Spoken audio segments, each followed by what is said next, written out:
Question 111. Your company is running its application workloads on Compute Engine. The applications have been deployed in production, acceptance, and development environments. The production environment is business critical and is used 24/7, while the acceptance and development environments are only critical during office hours. Your CFO has asked you to optimize these environments to achieve cost savings during idle times. What should you do? A. Create a shell script that uses the gcloud command to change the machine type of the development and acceptance instances to a smaller machine type outside of office hours. Schedule the shell script on one of the production instances to automate the task.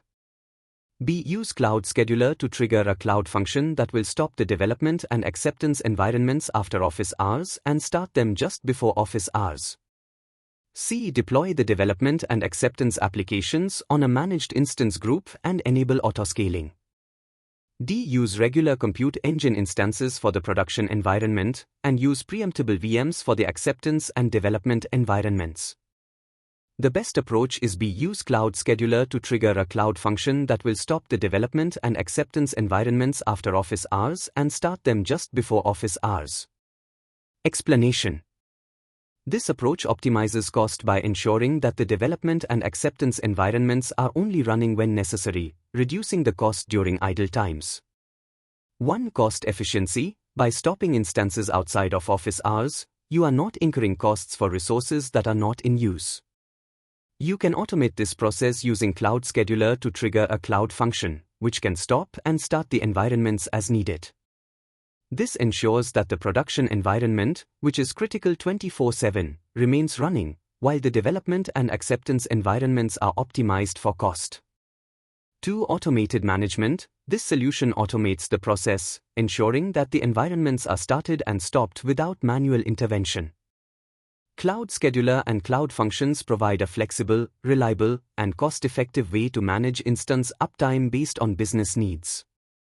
3. Customizable timing. You can adjust the timing based on your office hours, giving you full control over when the environments are operational. Analysis of other options. Option A. Create a shell script that uses the gcloud command. This solution requires custom scripting and manual setup of automation. While it could work, it is more error-prone and requires additional management overhead.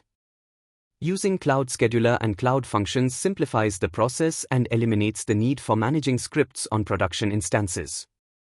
Option C. Deploy the development and acceptance applications on a managed instance group and enable autoscaling. While autoscaling is useful for dynamically scaling resources based on load, it doesn't directly address cost savings during idle times.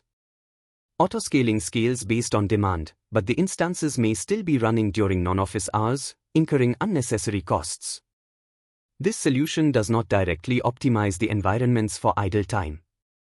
Option D. Use regular Compute Engine instances for the production environment and use preemptible VMs for the acceptance and development environments. Preemptible VMs are cost-effective but can be terminated at any time by Google, which might disrupt your development and acceptance environments. Since these environments are only critical during office hours, preemptible VMs are not the most reliable option for environments that need to be available consistently during those hours. Conclusion. Option B, Cloud Scheduler and Cloud Functions, is the best solution for cost optimization because it ensures that the development and acceptance environments are only running when necessary, reducing costs during idle periods while maintaining the critical production environment at all times. This solution automates the process with minimal operational overhead.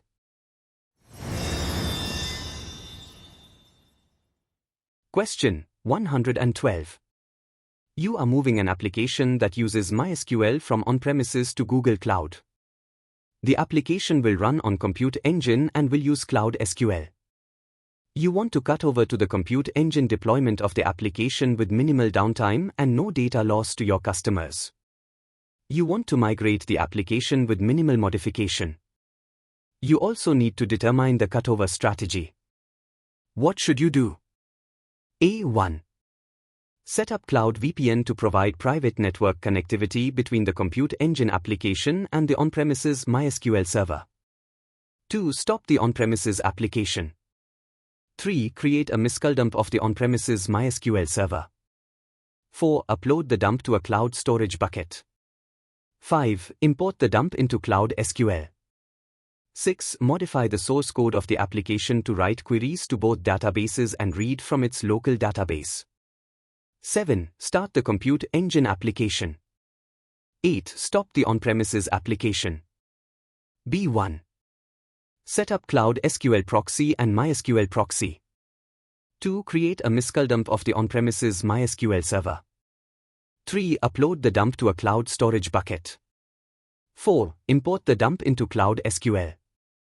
5. Stop the on-premises application. 6. Start the compute engine application. CA1. Set up Cloud VPN to provide private network connectivity between the compute engine application and the on-premises MySQL server.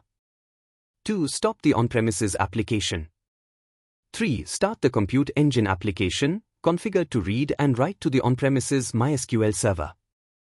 4. Create the replication configuration in Cloud SQL. 5. Configure the source database server to accept connections from the Cloud SQL replica. 6. Finalize the Cloud SQL replica configuration.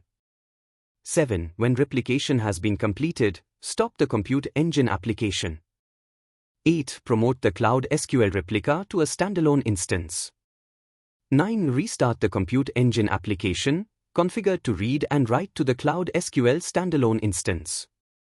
D1. Stop the on-premises application. 2. Create a MySQL dump of the on-premises MySQL server. 3. Upload the dump to a cloud storage bucket. 4. Import the dump into Cloud SQL. 5. Start the application on Compute Engine. The best approach is C. Explanation. This approach ensures minimal downtime and no data loss while transitioning from the on-premises MySQL database to Cloud SQL. It utilizes database replication, allowing for continuous synchronization of data between the on-premises MySQL server and Cloud SQL during the migration process. 1. Replication for minimal downtime. The critical aspect of this solution is the use of replication between the on-premises MySQL server and Cloud SQL. By setting up Cloud SQL as a replica of the on-premises MySQL server, you can keep the two databases synchronized in real time. This reduces downtime to just the cutover period when the application is switched over to Cloud SQL. 2. Step-by-step cutover process. Once replication is established, you can safely promote Cloud SQL to a standalone instance and ensure all the data is migrated without loss. The application can be paused during this final step to ensure consistency, but otherwise, the process ensures continuity. 3. Network connectivity. Setting up Cloud VPN allows the compute engine instance to communicate with the on-premises MySQL server during the replication process. This ensures that the application can continue to function while the migration is happening. Analysis of other options. Option A. Set up Cloud VPN and migrate with MySQL dump. This option involves manually exporting the database, which introduces potential for downtime during the export and import process. Additionally, modifying the application to write to both databases adds complexity and increases the risk of data inconsistency. It does not provide a seamless cutover with minimal downtime and no data loss. Option B. Set up Cloud SQL proxy and MySQL proxy. While using Cloud SQL proxy and MySQL proxy is useful for secure connections, this approach does not address the need for minimal downtime and replication. It also lacks the necessary replication strategy to ensure no data loss during the migration. Option D. Stop the on-premises application and migrate with MySQL dump. This option involves stopping the application entirely, creating a MySQL dump, and migrating to Cloud SQL. While this ensures data consistency, it introduces significant downtime as the application is stopped for the migration process. This is not ideal when you need minimal downtime. Conclusion. Option C, Cloud VPN with replication, is the best approach for ensuring minimal downtime, no data loss, and a seamless migration process from on-premises MySQL to Cloud SQL. By using replication, you ensure that both databases are in sync until the final cutover, reducing risks and operational disruptions.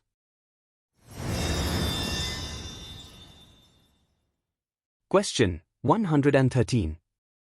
Your organization has decided to restrict the use of external IP addresses on instances to only approved instances. You want to enforce this requirement across all of your virtual private clouds, VPCs. What should you do? A. Remove the default route on all VPCs, move all approved instances into a new subnet that has a default route to an internet gateway. B. Create a new VPC in custom mode. Create a new subnet for the approved instances, and set a default route to the internet gateway on this new subnet. C. Implement a Cloud NAT solution to remove the need for external IP addresses entirely. D. Set an organization policy with a constraint on constraints compute.mix eternally access. List the approved instances in the allowed values list. The best approach is D. Set an organization policy with a constraint on constraints compute.mix eternally access. List the approved instances in the allowed values list. Explanation. This solution leverages Google Cloud's organization policy feature to enforce a restriction on the use of external IP addresses at the organization level. By setting a policy that controls access to external IPs, you can ensure that only approved instances within your organization can have external IP addresses. 1. Organization-wide control. The organization policy provides a centralized and automated way to manage access across all VPCs within the organization, ensuring that the requirement is consistently enforced across all projects and VPCs. 2. Granular control. By using constraints compute.mix eternally access, you can specify which instances are allowed to use external IPs. This ensures that the policy is applied consistently to all instances across your environment. 3. Minimal operational overhead. This approach does not require manually reconfiguring VPCs or subnets. It also avoids complex infrastructure changes and instead focuses on governance and policy enforcement. Analysis of other options. Option A. Remove the default route on all VPCs. This option would require manually reconfiguring each VPC to remove the default route and set up specific subnets for approved instances. While this could limit external IP access, it is more complex and error-prone compared to using an organization policy.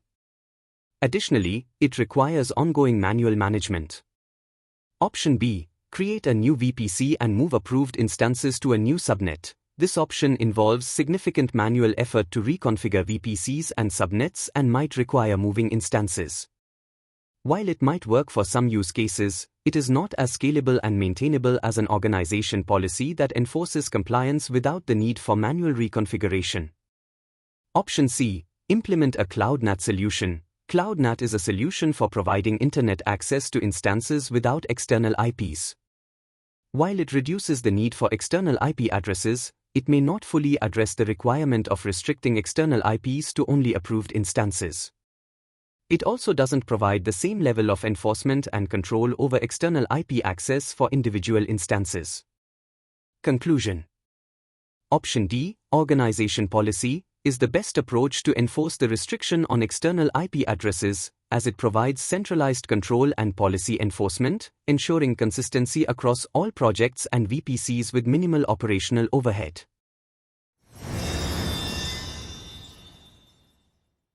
Question 114. Your company uses the Firewall Insights feature in the Google Network Intelligence Center. You have several firewall rules applied to compute engine instances. You need to evaluate the efficiency of the applied firewall rule set. When you bring up the Firewall Insights page in the Google Cloud Console, you notice that there are no log rows to display. What should you do to troubleshoot the issue? A. Enable Virtual Private Cloud (VPC) flow logging. B. Enable firewall rules logging for the firewall rules you want to monitor. C. Verify that your user account is assigned the compute.network admin identity and access management (IAM) role. D. Install the Google Cloud SDK and verify that there are no firewall logs in the command line output. The correct answer is B. Enable firewall rules logging for the firewall rules you want to monitor. Explanation. Firewall Insights relies on firewall rules logging to analyze and provide insights into the efficiency of the firewall rules applied to compute engine instances. If no logs appear on the Firewall Insights page, it indicates that firewall rules logging is not enabled for the relevant firewall rules. Without this logging, firewall insights cannot generate or display the necessary data. Analysis of options. Option A. Enable Virtual Private Cloud, VPC, flow logging. VPC flow logging records information about the traffic flowing to and from instances in the VPC, such as source and destination IPs and ports. While useful for network monitoring, it does not generate the specific log entries required for firewall insights. Option B. Enable firewall rules logging for the firewall rules you want to monitor. This is the correct action. Firewall rules logging captures detailed information about how each firewall rule is applied to traffic, which is essential for firewall insights to provide meaningful data. Option C. Verify that your user account is assigned the compute.net workadmin identity and access management (IAM) role. This role allows managing network resources, including firewall rules. However, the absence of logs in firewall insights is unrelated to user permissions. Enabling firewall rules logging is required to collect and display the data. Option D. Install the Google Cloud SDK and verify that there are no firewall logs in the command line output. Checking logs via the SDK is a diagnostic step but does not address the root issue. If firewall rules logging is not enabled, there will be no logs to verify, either in the SDK or the console. Conclusion.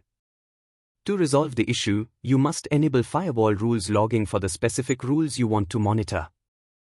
This ensures that Firewall Insights has access to the necessary data to evaluate the efficiency of the applied firewall rules.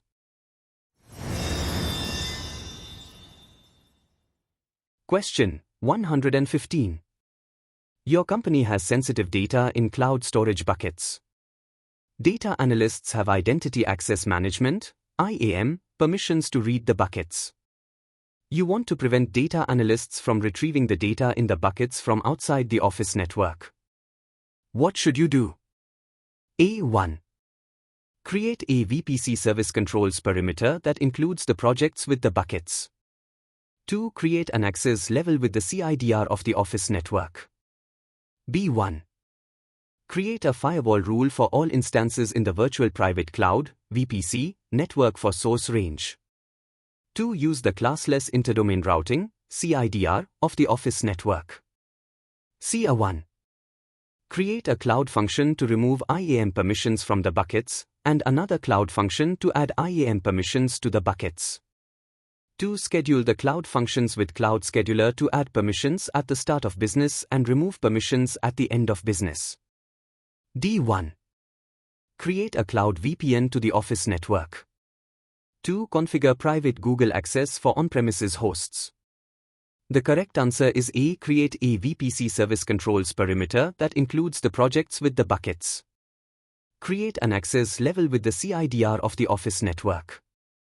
This approach uses VPC service controls, a Google-recommended solution to enhance security for sensitive data in services like cloud storage. By setting up a service perimeter around the projects containing the storage buckets and defining an access level with the CIDR of the Office network, you ensure that data analysts can only access the buckets from within the specified network. Other options do not fully meet the requirement. Option B involves creating a firewall rule with the Office network's CIDR, but this approach only affects traffic within a VPC. It cannot restrict access to Google-managed services like cloud storage, which exist outside the VPC. Option C suggests using cloud functions and Cloud Scheduler to manage IAM permissions dynamically. While feasible, this approach is unnecessarily complex, less reliable, and difficult to maintain compared to using VPC service controls. Option D combines Cloud VPN and private Google access for on-premises hosts. While this enables secure connectivity to Google services, it does not restrict access to cloud storage for users outside the Office network unless additional measures are implemented. In conclusion, creating a VPC service controls perimeter is the most effective and straightforward solution to restrict access to sensitive data in cloud storage buckets from outside the Office network. This method ensures compliance with the company's security requirements while minimizing operational overhead.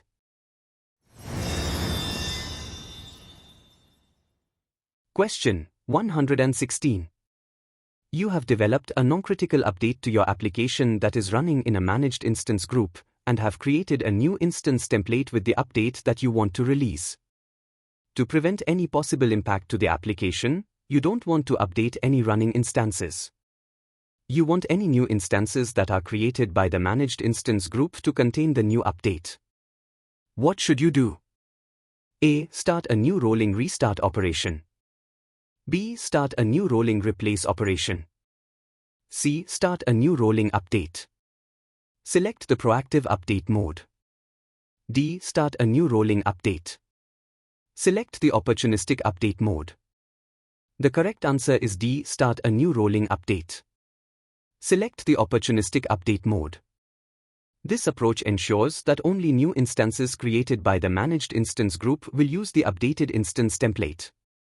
The opportunistic update mode does not proactively replace existing running instances, which aligns with your requirement of avoiding impact to the currently running application.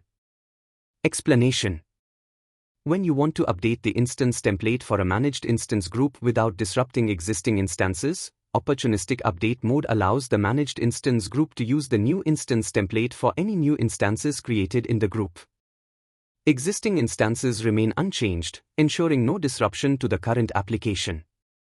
This mode is particularly useful for non-critical updates where minimizing risk to the application is a priority. Why other options are not suitable? A. Start a new rolling restart operation. This option restarts all existing instances but does not apply the new instance template. It does not achieve the desired outcome. B. Start a new rolling replace operation. This option proactively replaces all existing instances with new ones based on the updated instance template. This would impact running instances, which is explicitly to be avoided. C. Start a new rolling update. Select the proactive update mode. This option proactively updates all instances in the managed instance group to use the new instance template. This would impact running instances, which is not desired. Conclusion. Starting a rolling update in opportunistic update mode allows new instances to be created using the updated instance template without affecting existing instances, making it the most suitable option for this scenario.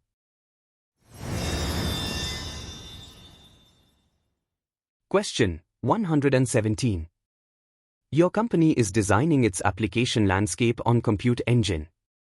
Whenever a zonal outage occurs, the application should be restored in another zone as quickly as possible with the latest application data. You need to design the solution to meet this requirement. What should you do? A. Create a snapshot schedule for the disk containing the application data. Whenever a zonal outage occurs, use the latest snapshot to restore the disk in the same zone. B. Configure the Compute Engine instances with an instance template for the application, and use a regional persistent disk for the application data. Whenever a zonal outage occurs, use the instance template to spin up the application in another zone in the same region. Use the regional persistent disk for the application data. C. Create a snapshot schedule for the disk containing the application data. Whenever a zonal outage occurs, use the latest snapshot to restore the disk in another zone within the same region. D. Configure the Compute Engine instances with an instance template for the application, and use a regional persistent disk for the application data. Whenever a zonal outage occurs, use the instance template to spin up the application in another region. Use the regional persistent disk for the application data.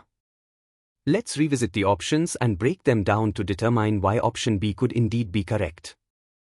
Explanation. This option proposes using regional persistent disks, which are replicated across multiple zones in a region. With regional persistent disks, you don't need to worry about restoring data to another zone because the data is already redundant and available across zones. When a zonal outage occurs, Compute Engine can quickly spin up new instances using the instance template in a different zone within the same region. The regional persistent disk ensures that the application data is available without requiring manual restoration from snapshots. Why this could be the correct choice? 1. Regional persistence. The regional persistent disk ensures data availability across multiple zones, eliminating the need for separate backup and restore processes in case of a zonal failure. 2. Instance template. Using an instance template allows for consistent and automated recovery, making it easy to deploy new instances in a different zone if the primary zone experiences an outage. Why option C might be less ideal? Option C involves taking snapshots of the application data and restoring it manually to another zone. While this approach would work in a zonal outage, it introduces extra complexity and the potential for data recovery lag, as the most recent snapshot may not be fully up to date by the time you restore it. Using regional persistent disks in option B simplifies recovery since the data is replicated automatically across zones. Conclusion. Option B is indeed a solid solution, as it takes advantage of regional persistent disks, which are designed specifically for high availability across zones within a region. This minimizes the time and complexity involved in restoring data, providing a faster recovery process without needing to manually handle snapshots. Therefore, option B is the correct choice.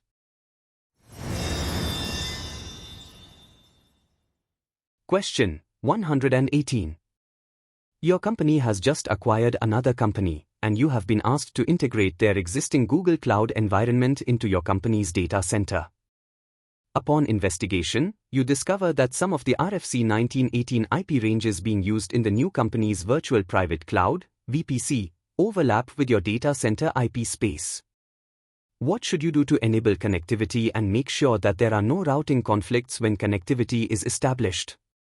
A. Create a cloud VPN connection from the new VPC to the data center, create a cloud router, and apply new IP addresses so there is no overlapping IP space. B. Create a cloud VPN connection from the new VPC to the data center, and create a cloud NAT instance to perform NAT on the overlapping IP space. C. Create a cloud VPN connection from the new VPC to the data center, create a cloud router, and apply a custom route advertisement to block the overlapping IP space.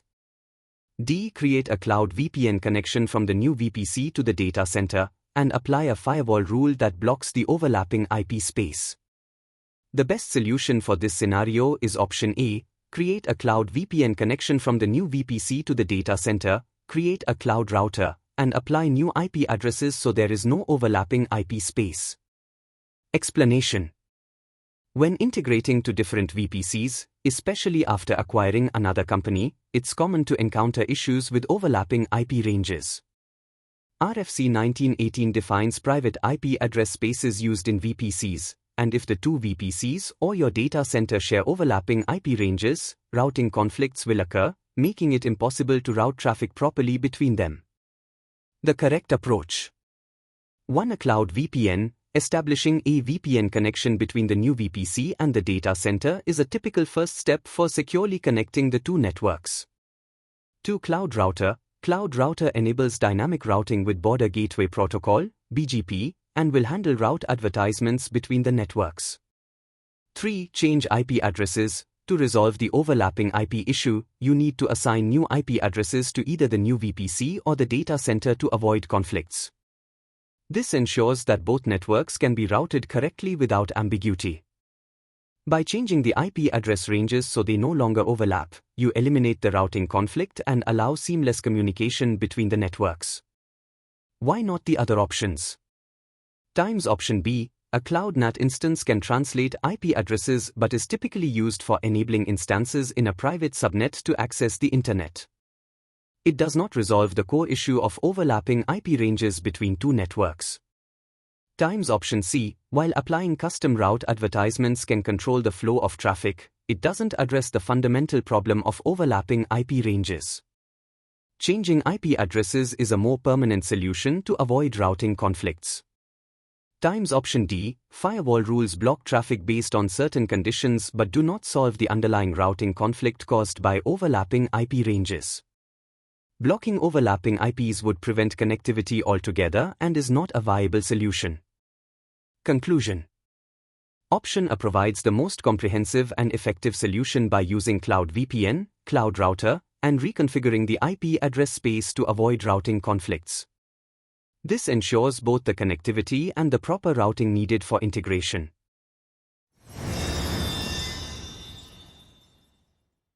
Question 119. You need to migrate Hadoop jobs for your company's data science team without modifying the underlying infrastructure. You want to minimize costs and infrastructure management effort. What should you do? A. Create a Dataproc cluster using standard worker instances. B. Create a Dataproc cluster using preemptible worker instances. C. Manually deploy a Hadoop cluster on Compute Engine using standard instances. D. Manually deploy a Hadoop cluster on Compute Engine using preemptible instances. The best solution for this scenario is option B. Create a Dataproc cluster using preemptible worker instances. Explanation. Dataproc is a fully managed Spark and Hadoop service on Google Cloud that enables quick and cost-effective migration of Hadoop jobs without needing to modify the underlying infrastructure significantly. Using Dataproc minimizes the infrastructure management effort compared to managing a Hadoop cluster manually on Compute Engine. Why option B is the best? 1. Preemptible worker instances. Preemptible instances are short-lived and cost-effective instances that can be used for batch processing and workloads that can tolerate interruptions, such as Hadoop jobs. Using preemptible instances in Dataproc reduces costs significantly while still allowing you to run Hadoop jobs without managing the underlying infrastructure. The cost savings and the ability to automatically scale up/down make this a highly efficient solution.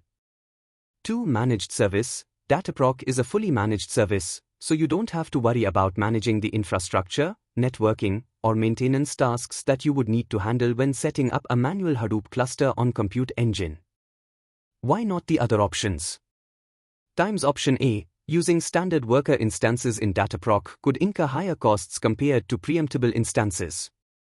While it offers a fully managed solution like option B, it does not provide the same cost savings for batch jobs.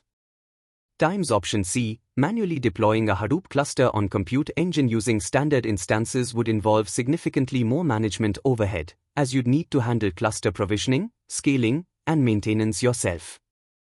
This option increases the effort required to manage the infrastructure and may also lead to higher costs. Times option D. While manually deploying a Hadoop cluster on Compute Engine using preemptible instances might reduce costs, this still requires substantial management effort and would not provide the ease and flexibility of a managed service like Dataproc. Conclusion. Option B offers the best balance of minimizing costs and infrastructure management effort by leveraging the fully managed Dataproc service with preemptible worker instances. This allows you to migrate Hadoop jobs efficiently without modifying the underlying infrastructure, making it the ideal choice.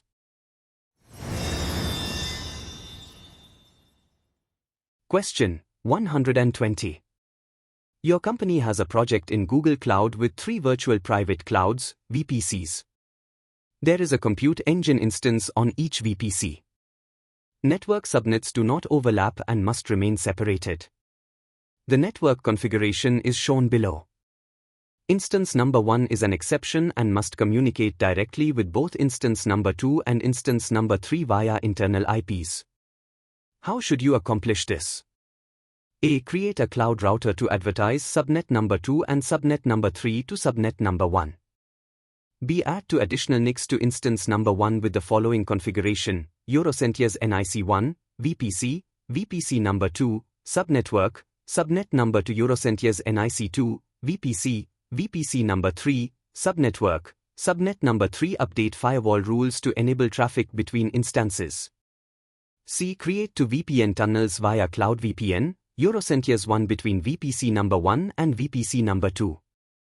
Eurocentiers 1 between VPC number 2 and VPC number 3. Update firewall rules to enable traffic between the instances. D. Peer all 3 VPCs, Eurocentiers peer VPC number 1 with VPC number 2. Eurocentiers peer VPC number 2 with VPC number 3. Update firewall rules to enable traffic between the instances. The best solution for this scenario is option B. Add 2 additional NICs to instance number 1 with the following configuration. Explanation. To allow instance number 1 to communicate directly with both instance number 2 and instance number 3 via internal IPs while keeping the network subnets separated, adding 2 additional NICs to instance number 1 is the most efficient and straightforward approach.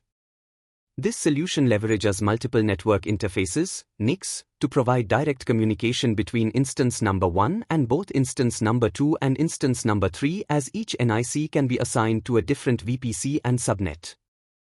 NIC1 would connect to VPC number 2 and subnet number 2. NIC2 would connect to VPC number 3 and subnet number 3. By configuring the firewall rules to allow traffic between these instances, you can enable the required communication. Why option B is the best? 1. Direct communication. Adding multiple NICs to instance number 1 ensures that it can have direct communication with instances in different VPCs without needing to configure routing or VPNs. 2. No overlap of subnets. Since the subnets don't overlap, and each NIC will be connected to a different subnet, there will be no IP conflicts or need for complicated routing. 3. Minimal configuration. This solution requires minimal configuration changes, only adding NICs to instance number 1 and configuring the firewall rules appropriately. Why not the other options? Option A. A cloud router can be used to advertise subnets between VPCs, but instance number 1 still needs to have network interfaces connected to those subnets. Simply advertising the subnets via cloud router does not provide direct connectivity to instance number 1. Option C. Creating VPN tunnels between the VPCs introduces more complexity and is not necessary. VPNs are typically used for connecting on-premises networks or securely connecting VPCs across regions. For internal communication between VPCs in the same project, there are simpler methods like VPC peering or using additional NICs. Option D. VPC peering would allow communication between VPC number 1 and VPC number 2 and between VPC number 2 and VPC number 3. However, instance number 1 would still need network interfaces for each VPC, and simply peering the VPCs will not provide the necessary direct communication between the instances. Additional NICs are required on instance number 1 for it to communicate with both VPC number 2 and VPC number 3. Conclusion. Option B provides the simplest and most direct solution by adding two additional NICs to instance number 1 and configuring firewall rules. This ensures that instance number 1 can communicate directly with instance number 2 and instance number 3 while keeping the subnets separate and avoiding the need for complex routing or VPN configurations.